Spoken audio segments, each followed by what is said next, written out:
streaming, and I will pause my music because that's not something we want to be streaming. Yeah, it's your channel. Do what you want. Thanks. All right, so All right, we I are think live. We're live now. Yeah. Yeah. Beautiful. One of these days, just one day, then it, just that one day, everything will go flawlessly, and that'll be it. From there forward, it'll be like That'll it always be has it. been. The world will end. Wait, Yeah. Oh, never mind. Well, I think the world already has ended, but that's up for debate. Well, Yeah. All right, well, guys, welcome to episode 20 of RecycleBin on that wonderfully happy note. Yeah. So we've been doing this for a while. We've been gone for a couple of weeks because mostly I suck, but that's cool. I don't know what you're talking about. No, it's not because you suck. A lot of stuff going on my end, but you've gotten sick. I've gotten sick. We've had a family get sick. I've had a family member whose car caught fire. That was cool. Oh yeah, I saw that. Yeah. It's pretty intense. It is. It's like, wow. You park it, you go grab the mail, you come back out, and your vehicle's on fire. Yep. Well, we say we go and roll into it then. We need to have an intro, We do. We need like a real a little intro. Yeah. I need to get in Blender and put something together. I haven't been in Blender in too long. It's something I need to do. Is that how people make the whole intros to everything? Is in Blender? I mean, you can use different things. Like I know Gamers Nexus makes theirs in Blender. Oh, okay. I think most YouTubers use After Effects. They probably just purchase like an After Effects template and then modify it from there. Okay. That's what my intro animation is an After Effects template that I found for free, and I just like heavily modified it to kind of suit what I wanted it to be. But yeah. Cool. Yep. I gotta figure out how to do that then, or have someone do that for me. One or the other. Yeah, I can help you out with like doing something in Blender. Okay. So. Yeah, because Blender's free, right? Yep. Blender is free and open source. Cool. I think I actually have Blender too. So, all right, let's go ahead and dig right in. What sort of intro are we doing? We just getting straight to the builds? So, yeah, let's just roll into the PC Part Picker. We can do the basic PC Part Picker intro. So, guys, every week we do PC Part Picker Challenge. This is a segment suggested by Dr. Z Pucci, one of Bear's original followers. Now one of mine. Well, I haven't seen him around in a while, though. I guess I haven't been around either. But so basic rules are: we use PC Part Picker to pick all the parts. They must all be compatible. They must have a price and availability on PC Part Picker, and the total price cannot include the mail-in rebate if we're doing a budget. Right. So the audience, that's you guys, will vote on the builds, which one they like the best each week, and then we'll let that poll run for a full week. And at the next live stream, we'll announce who the winner was. And that's basically it. So last week's challenge was the Marvel character-themed PC with no budget. So pick a Marvel character, build a PC based around that character. I did Hulk. I believe you had Hawkeye? I think I did. Yes.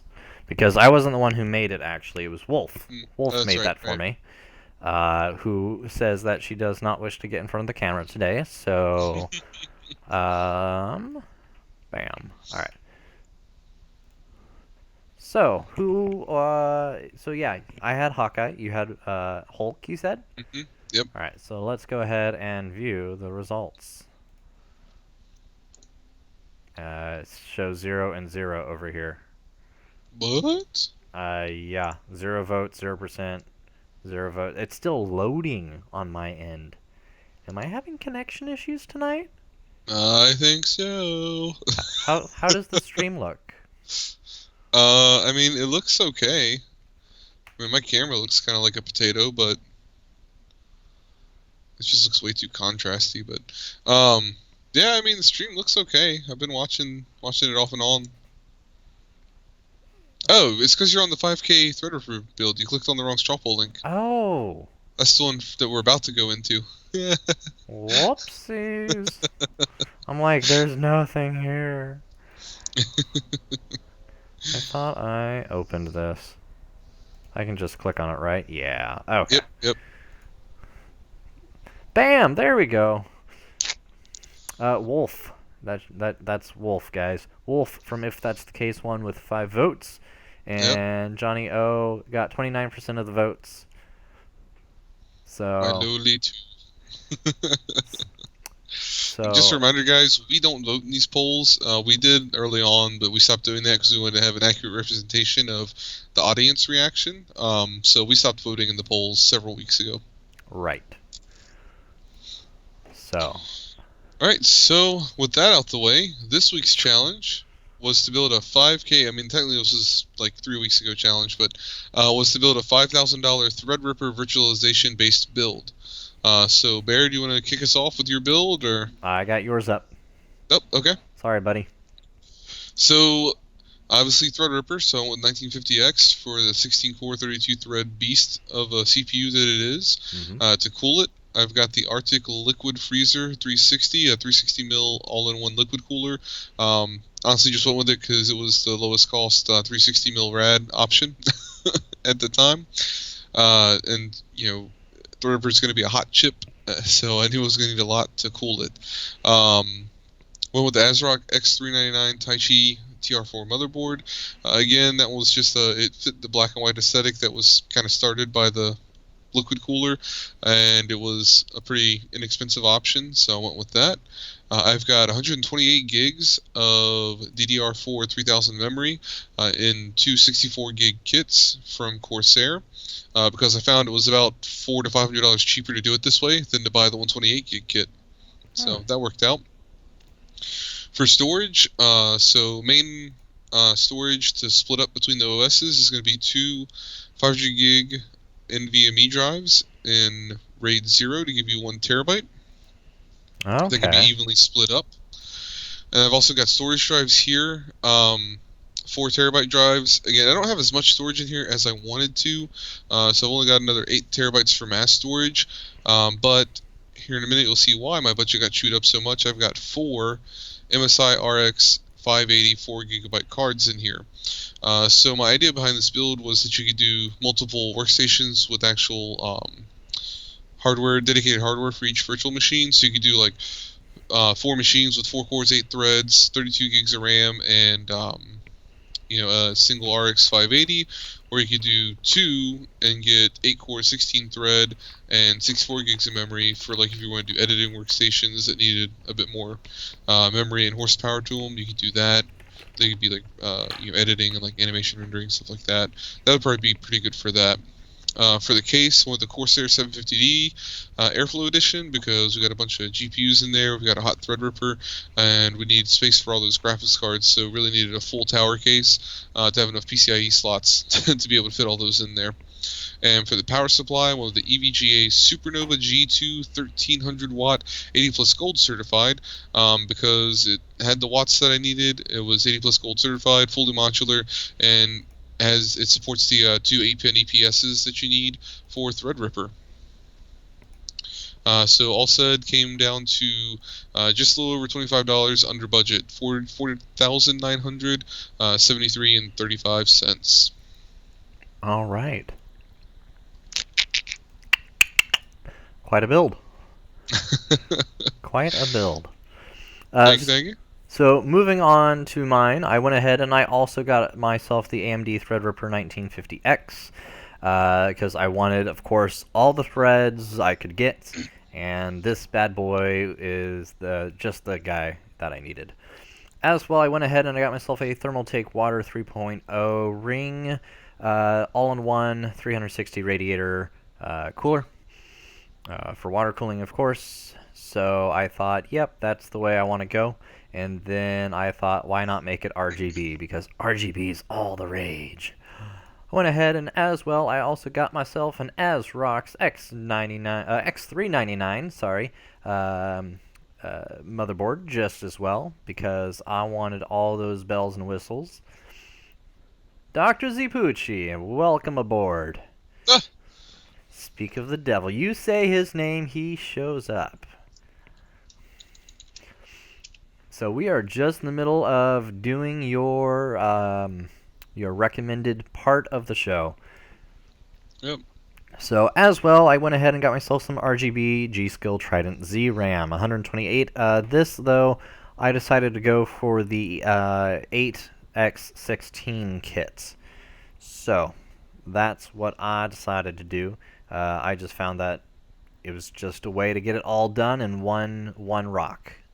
So I did go ahead and I grabbed myself a Samsung 960 EVO, 1 terabyte M.2 SSD, and this is going to be for the main OS of the virtual machine as soon as it loads up here. So I went ahead and got that, and then I decided I was going to go full out on storage, and I got myself not 1 or 2, but I got myself 3 Seagate Enterprise 10 terabyte drives, coming out for a total of 30 terabyte drives. However, there is going to be plenty of room off of the ASRock motherboard for expansion later on down the road, if you so deem so. Did I not update the part? I see my GPU is not in here. Yeah, I don't think you updated the link, because I think when you change it, if you use that permalink, if it's not a saved, it does a different permalink. Okay, here it is.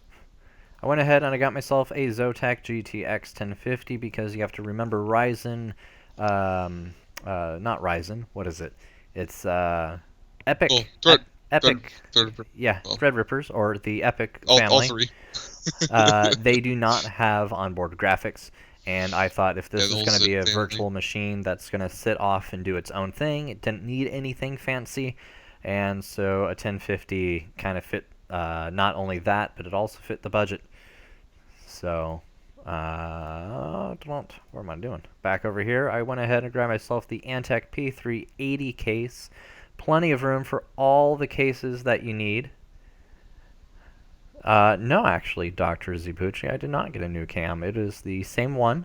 What recently happened, though, is it fell behind my TV, got a bunch of dust on it, and so I wiped off I wiped off as nicely as I could on top of the webcam, and I noticed it looks a little nicer too. Thank you. I'm glad that you noticed. It's like when you get your hair done. Oh, I'm glad you noticed. So Barry looks better because he got his hair did. Yeah, I got my hair did. Story. So, and then I went ahead and I got myself a Corsair Professional 12,000 watts, 80 plus platinum PSU. 12,000? 1,200. Jeez. I did this for a couple of different reasons. One is, how can you go wrong with it being platinum rated? And then this has just what you need for a Epic CPU. Why do I keep calling it Epic? Threadripper. It's part of the Epic family, right? Anyways, I got this because not only does it have all the connections that you need, including the two 8-pin EPS that you have, but I believe it also has a way that you can USB it into your system and it reads off stuff. So I thought that'd be good for a virtual machine. If you ever have an issue, you can see what's going on through that. Yeah, so that's the Corsair link where you can actually pull monitoring data off the PSU itself. Mm-hmm. Yep. So I thought that would be something that would come in handy for a VM machine. So all in all, my system came down to just being $8.49 shy of being over my limit of $5,000. So $4,991.51 includes almost $25 of shipping. So I went this route because I thought virtual machines, like you, they need dedicated hardware, but I also feel that there's virtual machine software out there that can change what virtual machines are getting what hardware at that time. So yeah, well, specifically for the graphics cards, there's specific support you need for the hardware pass-through to give them access to the GPU.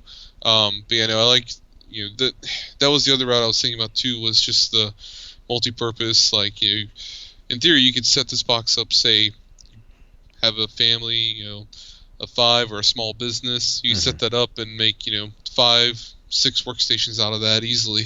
Right. So for just basic, basic like home usage or small business usage, that'd be, great way to do like a virtual environment and do like a virtual desktop environment for each person. So then you have everybody carrying around Chromebooks or whatever else, and they can connect like that. So yeah. And for me, I was thinking more along the lines of business class virtual machines where you have maybe one machine that runs your HVAC, one machine that runs your, security, one machine that does backups, one machine that, et cetera, et cetera. And this way you can give it dedicated space, but then, backups only run like, we'll say once a day, and they run at midnight. Well, at midnight, you're going to need more for that than you are going to need for your network file storage or something like that. So I just thought it was a good way where it can play back and forth. Yeah, that'd be great for like a server virtualization too. Yep. Right, server virtualization. Thank you. That was my main thought for this. Yeah. So, 2 different ways that you can go with this. Yeah, I like the way this one came out because we kind of, a lot of times we end up doing very similar builds, and this time we were kind of at opposite ends of, the way you can do that kind of build. So that was pretty cool. I like it. Me too. So guys, I've been slacking. I haven't put any links anywhere, but I'll throw the straw poll for these 2 builds in the chat, as well as the links to the builds themselves. And let's think about next week's challenge, Bear. All right, let's think about it. Gosh, I don't know of anything that's been like new or recent that's been coming out. Like most of the not that you can actually purchase, anyways. VEGA. Right. Well, and then Intel just got done coming out with their 8th gen of i7s. Well, but announced. Yeah. Well, the only thing, the laptop SKUs are available or will be coming available soon. Right. I know like HP, from what I've their desktop. From what I've talked to them about, the laptop SKUs, they're probably not looking till more first of the year. Okay. Coming out with them because they just refreshed. So part of the problem with this whole with Coffee Lake coming out now, part of the problem is with, at least for the top tier OEMs who supply to like enterprise, like HP, Dell, Lenovo, these guys now have this problem of, okay, a lot of enterprise users are still going to want to stick on Windows 7 to support legacy applications that won't run on Windows 10. And the problem is, you can't run Windows 7 on anything Kaby Lake and above because Windows will block Windows updates on it if it detects a CPU family Kaby Lake or above on a Windows 7 machine. You won't get Windows updates. Right. And you can't have that in an enterprise environment. So now you've got the manufacturers have extended support for Skylake systems. They're still purchasing Skylake USQ processors for laptops to put in these things for these business class machines, and they have Kaby Lake SKUs. Now they're going to have to stock Coffee Lake SKUs as well, because from my contacts I've spoken to through my job with Lenovo and HP is support looking like support through 2018 for Skylake. So you're talking them having to juggle 3 SKUs for new laptops coming out. It's getting kind of hectic for those guys. Yeah. Well, and not only that, but when they take on a huge, shipment of CPUs and they throw them into their systems, those systems can be manufactured for quite some time before they decide to move on to another system. Yeah. So, just like you said, HP, for a good example, is they just got done recently coming out with the new series of HP laptops, which, by the way, if you watch any YouTube video ever, you're coming across their advertisements, so you know exactly what I'm talking about. You have bug eyes! So I wonder just how long those particular laptops are still going to come out with last generation CPUs. And I can't blame them. That's business. Yeah, like I said, they're going to support Skylake. I know for sure HP said they'll support Skylake through 2018. At least on the enterprise lines, so like the Elite and the Pro lines will support it through 2018 because they're going to have enterprise customers who need the ability to stay on Windows 7. So. Gotcha. we're not sticking with that methodology. We're kind of forcing people in Windows 10 now, but that's because we don't want to deal with that crap. We run a very small, a very lean IT team for a rather large company. I mean, I'm talking like less than 30 for a company that supports 5,000 end users. Mm-hmm. So, plus like hundreds and hundreds of sites and hundreds of networks, and Yeah. so yeah, we're pretty thin spread as it is in that department. Jeez. But anywho, so next week's challenge. Back on topic. Oh, right. That's where we were. I'm like, how do we get here? What did we do? Yeah. Gosh, next week's. Well, yeah. So nothing new on the consumer desktop PC world has really come out recently. Right. I don't know, let's come back to that. Dr. Z or anybody else who may be watching, throw some ideas in the chat, and we'll come back to the next week's challenge at the end of the show. So normally now we would jump into news topics. I think going forward, we're not going to so much do news topics anymore. I keep not looking at the camera. We're not going to do news topics so much anymore, as we'll do some discussion topics and then throw a straw poll out there for you guys to kind of vote and give us your opinion. Let us know what you think, and then we can check those out again. We can let those run for a week or so and kind of revisit them next time. I haven't really thought that part through as much because we typically don't have a huge audience watching live, but we do usually get a few watches on the rebroadcast or on the recorded version. So, guys, everything will be in the description after the show with all the links and everything, so you guys can go vote on each of these as you see fit. Of course. So first up, we've got GTA 5 Project London mod that's being worked on. This is a PC Gamer article by Joe Donnelly. And I don't know if you're having the same issue I'm having. The page doesn't load right for me. I don't know if you have that same issue, Bear. Yeah, I noticed that. It loads kind of funny. Yeah. Let me try something. Maybe I know what's happening. So, based upon the pictures, it looks like it's still... I'm putting a new URL. Hold on. It's still in development. It's not completed yet. Okay, so I just threw it in chat. I'll oh my god, where'd Discord go? I lost Discord. Hold on. I'll throw it over to you on Discord as well. Okay. I had to take the AMP out the URL. There was AMP in the middle of it. I think it's, I don't know, something for mobile. Yeah, it's supposed to be a work in progress. I was gonna say, it looks like it's still Los Santos, but it looks like they've swapped out a lot of stuff. Yeah, so I think they're gonna go for a more in-depth, because it's supposed to be a full map overhaul to basically kind of replace all the streets of Los Santos with the streets of London. Okay.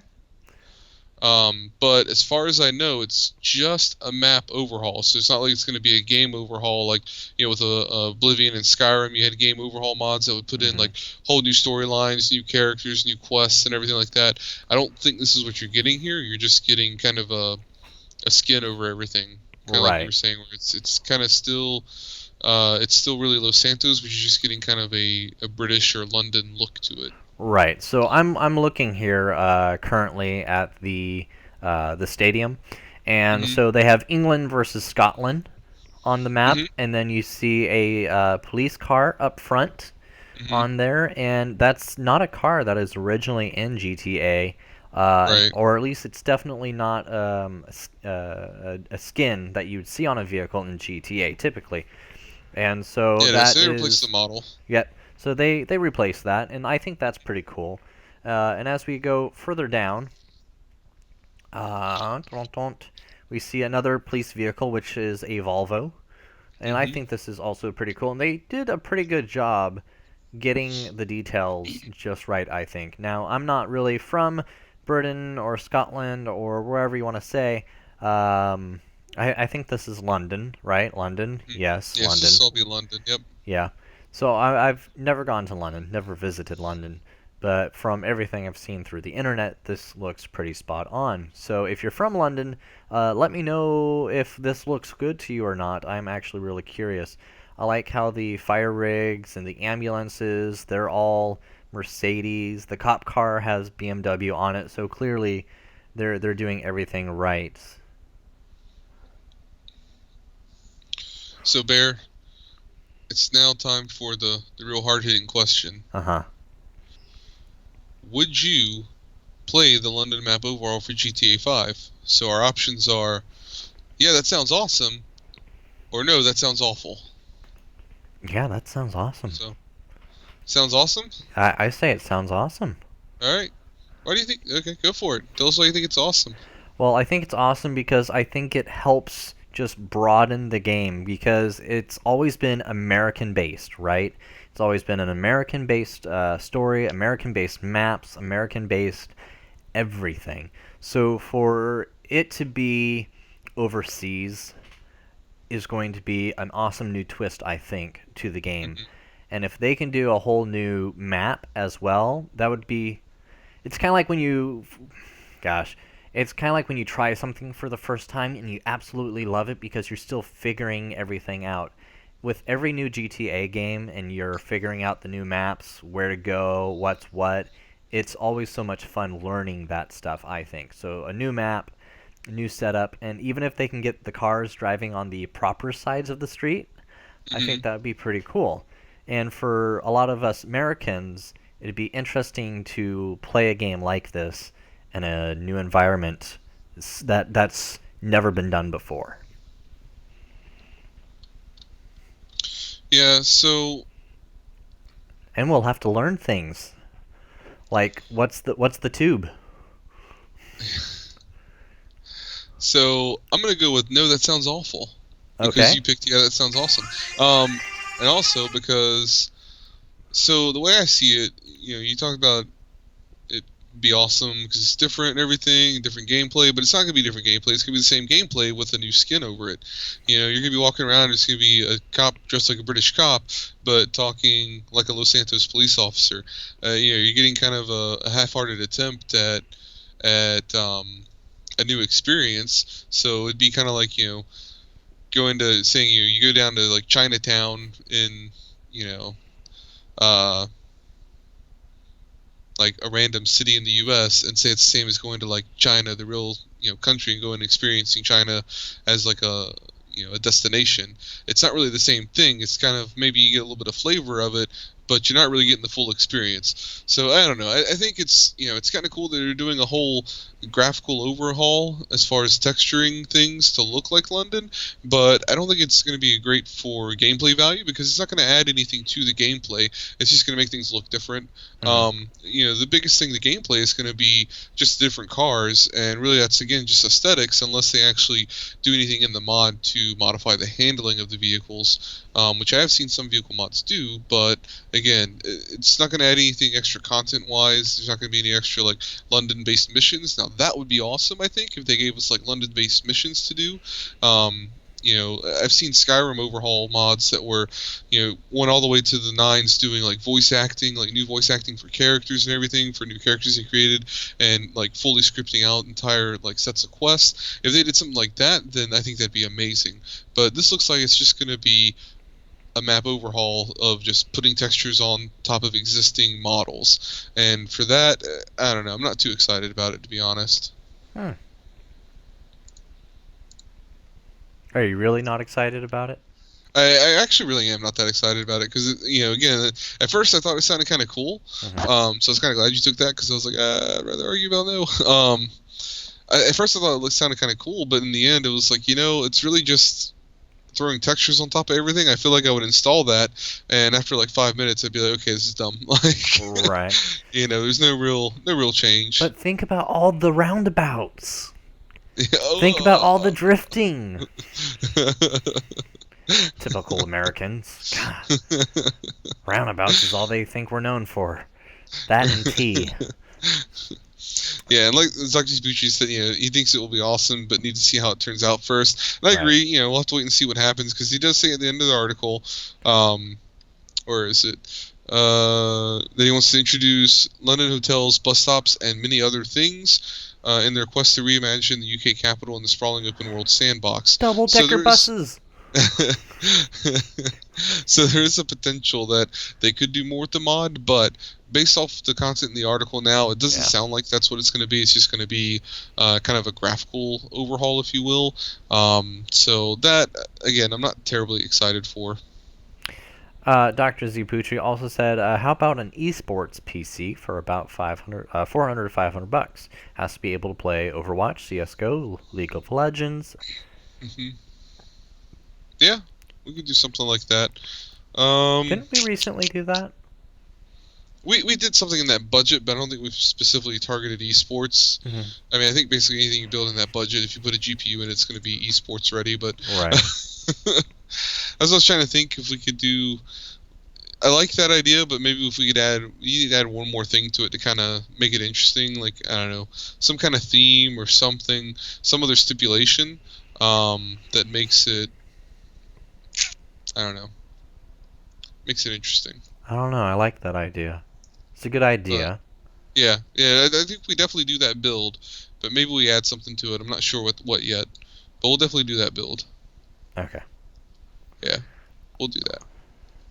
So is this where I show results now? I mean, you could, but I don't know that we're going to have anybody but Dr. Zipucci voting. 1 vote! Yeah, that sounds awesome. Yeah. So. Alright, well, that was fun. So, our second and final one for this week, because I literally did this right before the show, is based on AMD VEGA. So, AMD... Very true. We said about every other game sequel. I don't know. We'll see how it turns out. Call of Duty Infinity Warfare. Cough, cough. Yeah. I would say, too, with game sequels, it tends to be more of... Most FPS sequels tend to be the same thing of just, throw a new skin on top of it and throw it back out there. Some games do a pretty good job of actually making, like, changes to them. Like, the Elder Scrolls series, I feel like iterations on that are usually pretty good. But yeah, a lot of games these days are very much just, let's burn off another copy because the last one sold well, and then we'll just throw a bunch of new skins on top of everything and let it ride and make some cash off of it. But so, for our second discussion, we're going to talk about AMD VEGA. So AMD, when they announced VEGA, did the actual launch for VEGA, they said that VEGA is not for miners. They don't want to sell to miners. They want gamers buying VEGA. That's why they came out with the Radeon packs for the $100 bump in price with the $300 in rebates for buying a CPU, motherboard, and monitor. I won't get into details about that if you're interested in it. There's 9,000 videos on YouTube about it. But basically what we're going to look at here is that AMD stated they didn't want VEGA to be sold to miners. They wanted it to be sold to gamers, but then right after they launched the cards, they released an early beta driver that was aimed at optimizing Ethereum mining on these cards. So, this is kind of like talking out of both sides of their mouth here. They're saying, to the gamers, hey, we don't want miners getting these cards, but then to the miners, they're saying, hey, we're going to slip you this driver real quick to bump the Ethereum mining performance so you can make a little more cash on this, right? So, is this shady business practice? Are they being deceitful? Or is this just business as usual? It's kind of the way you got to look at this. So, taking only this into consideration, not thinking about anything else about I know there's a bunch of pricing controversy with VEGA right now and things that they've said, although official statements have been made at Gamescom on that. But taking only this fact into consideration, the fact that they stated that they didn't want to sell to miners, but then created a specific driver for miners on this card, how does this affect your opinion of AMD and your buying decision of their products? So our options here is going to be business as usual, nothing to see here. Boycott Radeon Team Group. I can't remember what RTG stands for. Oh my goodness. Boycott Radeon. No more AMD graphics cards. Boycott all AMD. This evil will soon spread through all the company. All right. Well, I chose last round. You chose this round. First. Man. This was actually kind of a hard one for me. Yeah. Um, Honestly, I would say that boycotting is too far and above. This is kind of business as usual. We kind of expect this. I Mm-hmm. mean, if we take a step back and look at Nvidia, what did they do? They launched the Titan, and they say, well, this card's not for gamers. This is meant for to be the entry level for compute cards, right?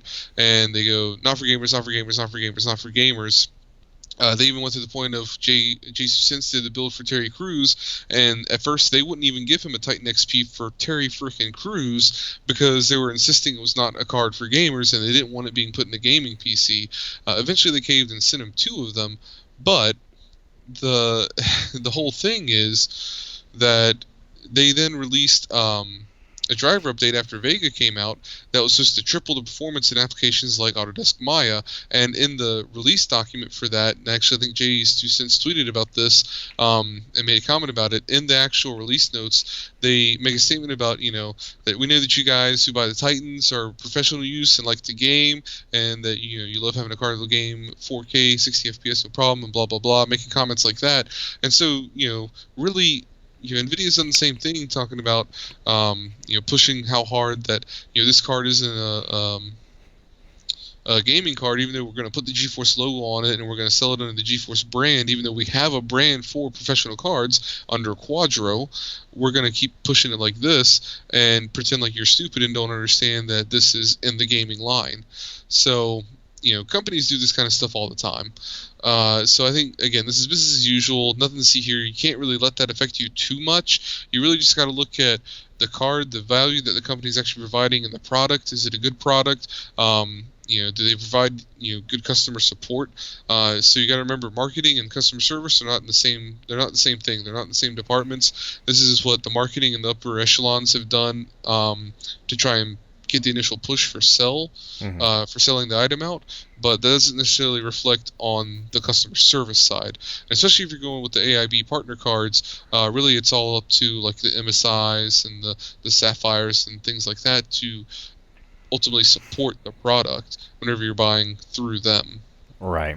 So again, I don't think it's anything that you should necessarily get out your pitchforks for, but it's definitely something to kind of not let them get away with either. Yeah.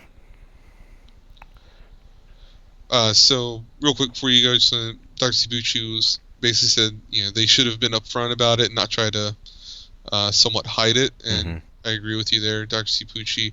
But yeah, sorry, go ahead.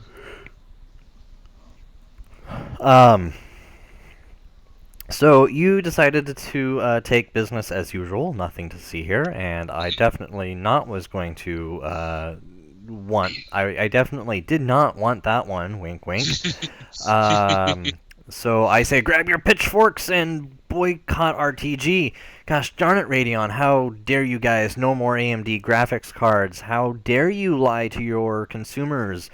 We are your loyal consumers who are always buying your AMD cards because we believe that when we buy your cards, we're getting the best performance to dollar for our gaming systems. And we thought you were here for us as your consumers, as you were there for your gamers, as you say. And then you told us this beautiful card would be available for gamers and not work that great for miners. And then you go and you turn around and you make it really good for miners, and now all the miners are buying them up, and the prices and the MSRP for these are going off the roof. And what am I supposed to do as a gamer if I can't buy a graphics card?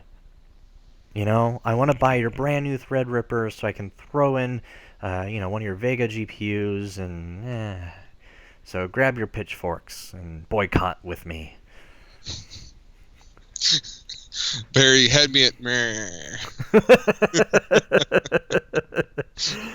I'm sorry. In all honesty, I think boycotting's a little extreme. It is. I do think that you should. That's the point. I do think you should voice your frustration to AMD or RTG or whoever originally stated that this was going to be for gamers and we weren't going to optimize it for miners. So I think you should state your frustration with that, but I do also think it's business as usual because who in the right mind would go, I could sell these. I could sell 500 of these a day, but if I just optimize it for mining as well, we could be selling 700 a day. Yeah. Who could say no to an increase in your earnings? Yeah, I mean it's the same thing as people who throw hate on miners and everything and Mm-hmm. blame them for all the problems. I'm like, look, if it's something that is going to be profitable and a reasonable way to make money, Right. people are going to do it. It's the way the world works. It's economics. It's going to happen. Oh yeah. And I can't fault anybody for that. I've done it myself. I've mined several times off and on with my own hardware. So, I mean, I don't know. You really Well. can't throw any hate on anybody for doing that. And the thing to remember too is that for everybody to keep in mind, just in general, that when you're talking AMD graphics and AMD CPUs, they are two separate entities that operate individually of each other. Right. So AMD does run the CPUs, and Radeon Group does run the graphics cards, and they are independent of each other. Right. Um, And it's Dr. like Sabucci has a comment I want to address, but go ahead real quick. okay, it's kind of like Taco Bell and what is it? A&W? Taco Bell and A&W, is it? Sure. And I talk about and Oh, KFC, you're owned by the same company. yeah, and so is Pizza Hut. So Pizza Hut, yeah, out Pizza here Hut. in Washington State, we have Taco Bells that are also connected to Pizza Huts. Yep. It's kind of like it's really just a Taco Bell, and they have some mini Pizza Hut pizzas there. Yeah. They're both owned by the same company, but they're totally different identities because they're pumping out totally separate items. So go ahead. So Dr. Sabucci said, but if we were talking about the AMD, that AMD, they also have the pricing problem. It should be included. So the thing with the pricing problem is, and I think this got blown out of proportion by people up front. So because there's this whole okay, so let's back up a little bit. Bear, I'm sure you're familiar with it, but in case you're not, anybody who's watching is not. Basically, what happened was MSRPs of $399 and $499 came out for the 56 and 64 Vega. So 56 comes out on the 28th on Monday. 64 obviously already launched, and after the first day or two, whenever most of the cards were sold out, the remaining stock was selling for $100 over MSRP. Just the other day, I think yesterday or the day before, Paul from Paul's Hardware tweeted about Newegg having a daily deal, quote unquote, for the 64 for $190 over MSRP. And so there was a post from, and I can't remember now who it was. I think it was from OCUK. I can't remember the guy's name now, but he made a post basically saying that, hey, MSRP or prices are going to go up because there was a rebate for retailers for selling the Vega cards up in the beginning at an introductory lower price, and so that started the rumor that MSRPs were going to raise after the first few days. I heard people talking about, oh, the rebate was only good for the first 2 or 3 days, and oh, the rebate was only good for a week, and so all the stuff went around because it was all rumors. Nobody was getting any actual information from AMD or from Radeon in this case, and so basically that's what's happened was because of this whole rebate issue, people were assuming that AMD was the one jacking up the pricing, and that's where some of the more level-headed people, and I think even AMD addressed this, but they never directly addressed the whole MSRP raising problem, which kind of made this problem worse. We're saying, look, this is all supply and demand. This happens every time a card releases, and there's not a ton of them available. They sell out, and when they sell out, the few that are still left available, the price skyrockets because everybody wants them and nobody has them. And that's ultimately what this really is. At Gamescom, AMD just announced, made a official statement saying that there is no plans to raise the MSRP. Essentially, this is just a supply and demand issue. They're working to try and bolster the supply to help alleviate this, retail pricing issue. But that's the thing is, AMD can't control what retailers sell the cards at. All they can do is set an MSRP, which is the minimum, and they're actually calling it on their end. They're calling it, I think, SEP, suggested retail price. But basically, all they can do is set the minimum of, okay, look, this is what we want you to sell, or I'm sorry, not the minimum, but the suggestion of, this is what we would like you to sell it for. We think this card is worth $4.99, and you should sell it for $4.99. They can't make them sell it for more. They can't make them sell it for less. The only thing they can do as far as that's concerned is they can set a minimum advertised price or a map, and they can tell them, hey, you're not allowed to advertise this product for less than this amount of money. So they could say, okay, MSRP is $4.99, but you cannot advertise it for less than $4.49. That's why you see those deals on like Newegg and Amazon where it's like add to cart to see the price. Yep. That's because there's a map that's set in place that's preventing them from being able to do that. That's their workaround. Yeah. But yeah, so that's why I didn't really want to include the pricing debacle in there, because I think a lot of people have tainted opinions of AMD based on that, as it being something very shady that they did to the consumer. But honestly, I think in the end, it was something that got kind of blown out of proportion. The whole rebate thing in the beginning, they did make a comment about that, and I'm sorry if I don't get this exactly right, but I should get the gist of it correct. Basically, the rebates were in place in the beginning to help make sure that the price did not inflate, to make it easier for the retailers to sell it at the appropriate price. So that's what the manufacturer rebate to the retailer was for in the beginning. Right. So, and the thing to remember too, and Gamers Nexus has made a comment about this, and I think they were talking about coming out with a video at some point, actually finding out, basically talking to the different manufacturers that they are in contact with to find out what the part cost is for each of the individual parts that go into making the CPU or the GPU, and actually be able to figure out how much it costs AMD to make these cards, to see how much money there is in it, because everybody's pretty much guessing that they're going to lose money on the VEGA 56 when it sells at MSRP of $399. That they're going to be losing money on every unit, and there's probably not a lot of value, not a lot of profit in the 64 to begin with. So it really sounds it sounds like what Xbox did, which is when they sold their what was it? I think it was the 360 console. When they originally sold the 360 console, it was going for like, I don't know, $400, $500 or something like that. But it was. I think that was back when they were still $300, wasn't it? At launch for like the base one. Okay, I think the base one was like $300, and I think the I forget what they called the like top tier one, the next model up. But that was the one with the dedicated hard drive and everything, and I think it was like a 40 gig hard drive, and it was another $100 at like $400, if I remember correctly. So, but basically their consoles. So the base console was selling for like $300, but the base console itself was still worth, in parts, in manufacturing and all this, about $600, and then they were like, we're gonna hopefully make this back within the games that we're going to sell. Right. So, and that's what a lot of people think the real reason behind the Radeon packs was to go ahead and add in the extra sales for because it was $100 increase in the price of the card, but for that you got $100 off a Ryzen CPU and motherboard combo, 2 free games, and I think it was $200 off a Samsung monitor. Was the Radeon pack.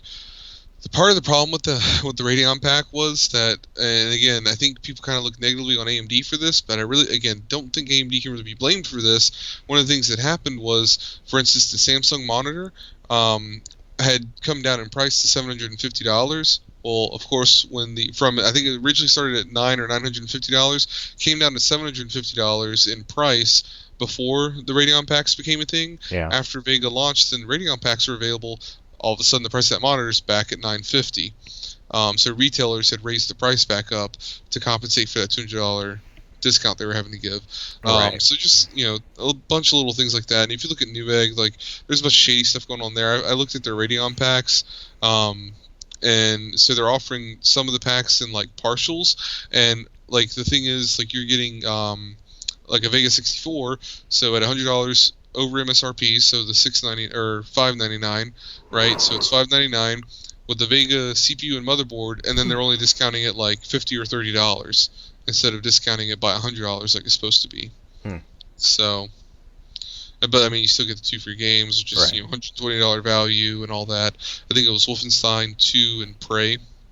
But yeah, so pretty it's been a pretty intense past couple of weeks for AMD news, but like I said, a lot of stuff going on and a lot of shady stuff kind of going on in the whole retail space with all this. Oh yeah. And whether it's shady as in just appears shady, or shady as in people actually trying to give you the shaft, Yeah.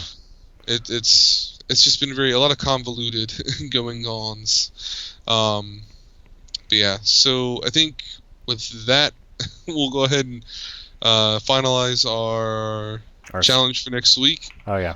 Okay. And then, we can check out the results on that. I forgot all about that. 1 votes for business as usual. Thank you, Dr. Zipucci. I'm guessing it's you. It has to be. But yeah, so oh, that's right. We need to do the PC Part Picker challenge for next week, and then I think we're basically ready to roll out at that point. Yeah. So definitely, I'm gonna go and put this in the doc before I forget. So we'll call it, let's say, $450 esports build. Sounds good. And I think that's basically it. I mean, we'll 1080p.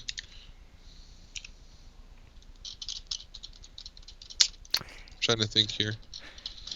I wonder if Dr. Zipucci is lolling at the fact that I just got done broadcasting my email.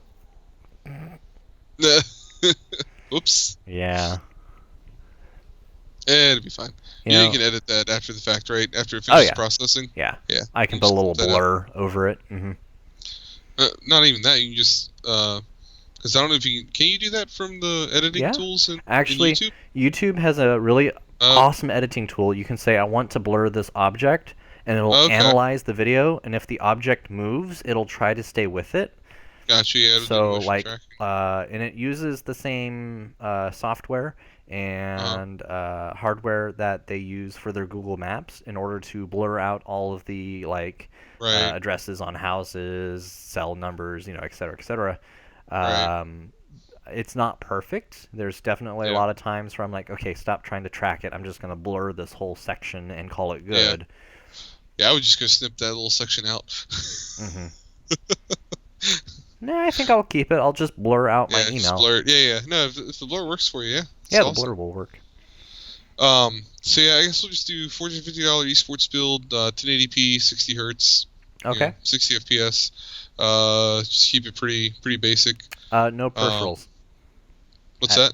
No peripherals at $450. Just, no peripherals. No, just the build. Yeah. I want to make sure we're clear on this because this has happened before where we don't specify and it's like, oh, I made mine with. I made mine without. Right. So. I mean, we could do one with peripherals and increase it, say 150. I was thinking do either 550 or 600. So keyboard, let's say, let's just say that we will throw in an extra 150. Yeah, 600 works perfect. 600. Yep. I'm just trying to think, like, how much would I spend on all of these things? But then I'm like, okay, so what's the average of all of that? So 75 each. Yeah. So an extra 150 or whatever. Yeah, I know. So I'm overanalyzing it. So I may ruin your life now. What? Keyboard, mouse, monitor, headset. No. Yes. No. We got to make it interesting. No. All right. Remove the monitor. $600. Nah, we can do a monitor. Come on. Oh my God. Dr. Zipucci, we're gonna do it. We're gonna take this challenge and we're gonna rock it. I think Dr. Zipucci should be the referee right now and decide if the monitor is safe or out. Monitor and headset may be. Gosh. All right.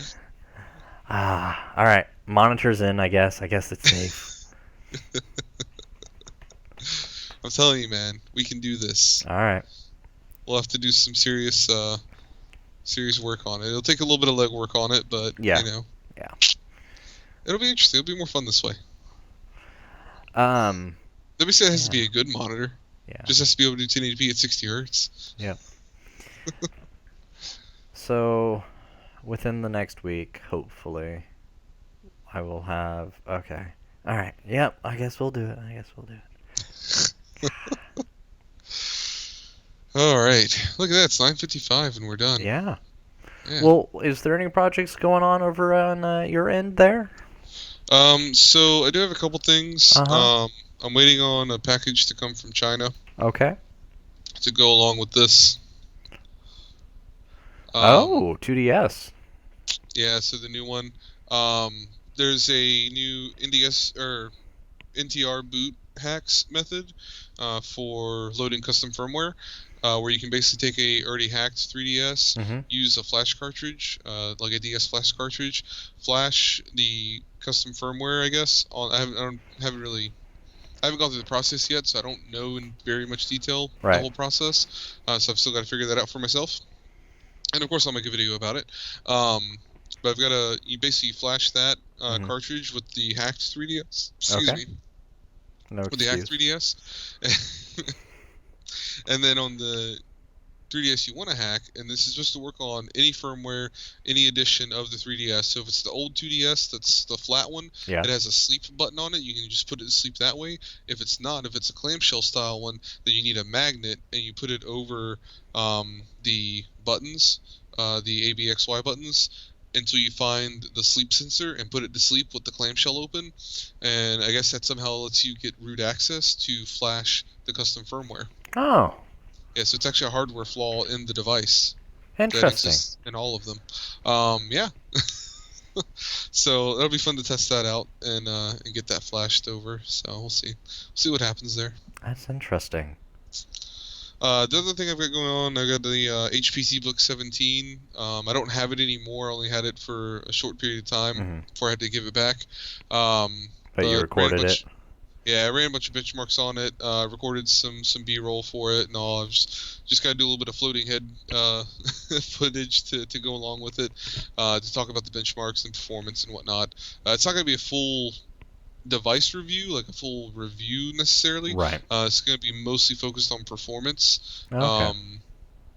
You know,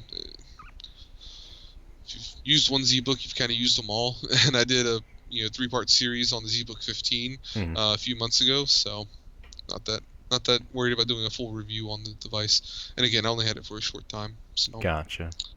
So you got I don't think you mentioned any of your upcoming projects. So I know you've got some interesting stuff going on. I still have not done a review yet on my Cooler Master Case 5, or as Cooler Master France has called it, the Cooler Master Cat 5. And then I completely ripped apart my Xbox 360. I am going to throw my 360 into a computer case. Since I have no real experience with modding, I was talking to one of my coworkers, and he stated how his son does modding on Xbox systems on a normal, regular basis.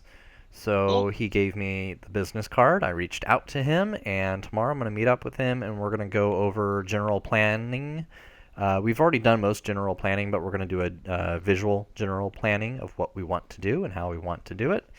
And we're going to go from there. So I'm hoping that I can make a video out of this experience so that I can share it.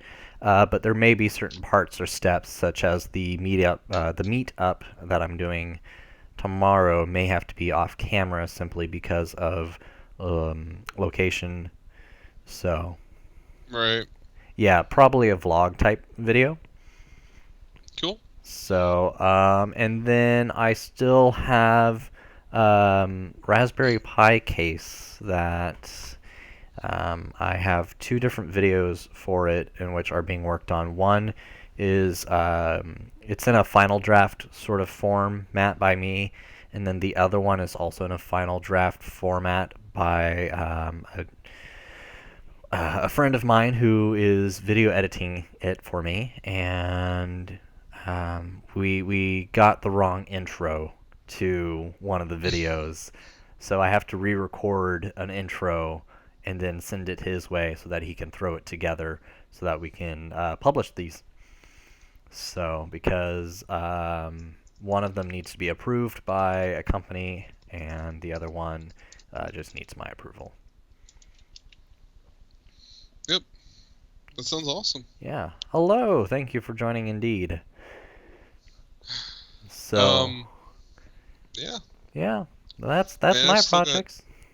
I forgot the other thing I was started working on, and then I saw there was a update for the BIOS on my Ryzen build. Oh. I finally had started doing the benchmarks, got through like half of them, then saw the BIOS update, updated the BIOS, and I was able to get another 100 megahertz overclock. So now I'm at 3.95 Nice. gigahertz on my Ryzen 5 1600. You know what you should have done? You should have finished all your benchmarks prior to. Yeah. And then done them all again after and see. Yeah, I thought about doing it because I thought about doing a baseline versus overclocked. And I just I really don't feel like doing all that. I really just want to do more of a review of the build, and I'm never going to use it in baseline. Okay. So I want everything to be overclocked as far as it's going to be overclocked. Right. And then yeah.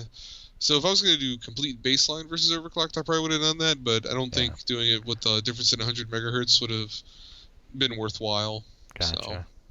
So. Speaking of performance tests, one of my ideas for a video that I was having is because I have both a 980 Ti and a maybe access to a 1060 over here. They are both 6 gigabytes of GDDR5 RAM. And so it would be interesting in seeing the performance difference just from a single generation, even though they're both at the quote same amount of RAM on it. Right. So that way it's kind of like you can see that there is a change even with it being the same amount of RAM. Right. And it's still the 980 Ti still should beat the 1060, because it's actually performance-wise, maybe not now with more driver revision updates. It may be a little bit closer, but I know whenever the 1070, 1060 they all first launched, 980 Ti and the 1070 were trading blows. Oh, okay. Yeah. That'd be interesting. So, yep. Yeah, I actually have access to an M5000 Quadro, which is essentially equivalent to a GTX 980 non-TI, right? Which again is essentially roughly equivalent to performance-wise, supposed to be about a 1066 gig, which I also have one of. So I've gone back and forth on doing the M5000 versus 1060 video. Right. They have more what's it called? Random points of what's it called? They're supposed to be a lot better on the precision though for calculating computing. So the main 3D modeling. The main difference between, to be perfectly honest with you, the main difference between an equivalent GeForce and an equivalent Quadro, so like the 980 versus M5000, because they all have like GPU core equivalents. The main difference is Quadros typically have ECC memory, right, and certified drivers. That's really it. They're essentially identical, and then like they're locked. You usually can't really overclock them. Right. So there's that, but yeah.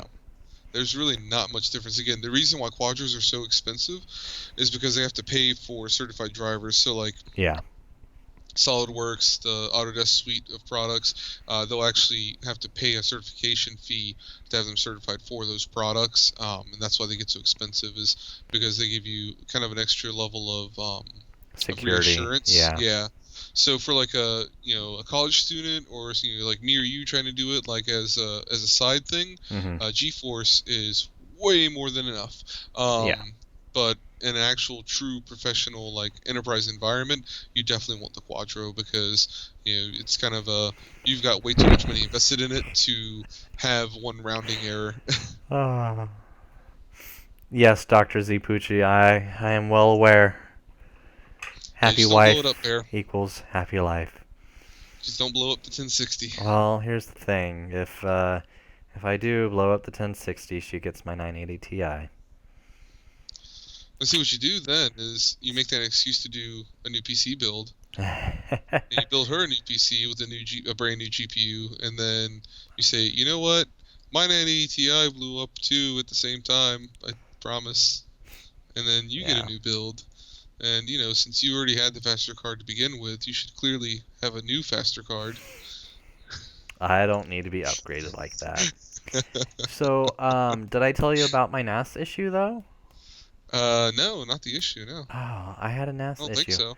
So I originally made my NAS off of a Intel what is it? An Intel 87 something Hmm. motherboard with an i3. I think it's a 3220. Okay. Worked really well, and I realized I want that micro ATX board so I can keep doing micro ATX case reviews with it. So I had an older AMD Athlon or Phantom or something like that. Mm-hmm. It's an AM3 socket. I don't know Phenom or exactly what it something. is. Yeah, and it's a quad core at 2.9 gigahertz. And Hmm. so I moved it over. I transferred it. I got it working. I got it running. And then I go to do backups to it, and it looks like I may be overloading my NIC. And my Hmm. NIC is freaking out and freezing up the system. Well, that's weird. So I still got to do some testing on that. It was just last night that all of this backfired, so to Right. say. So I got to figure out what the real issue is and where I'm going to go forward from here. I've looked into buying just new parts, right? Because I have all the hard If it's drives. I don't need Yeah, new I hard mean, if drives. it's just the NIC, Hmm. you could probably get just like a PCI, Exactly. network card, or even a US if it's got USB 3 on it. I don't know if No, Phenom may be too old for USB it is 3. way Yeah, too old. No, it still yeah. has IDE connectors on it. Okay, yeah, It's yeah, that yeah. old.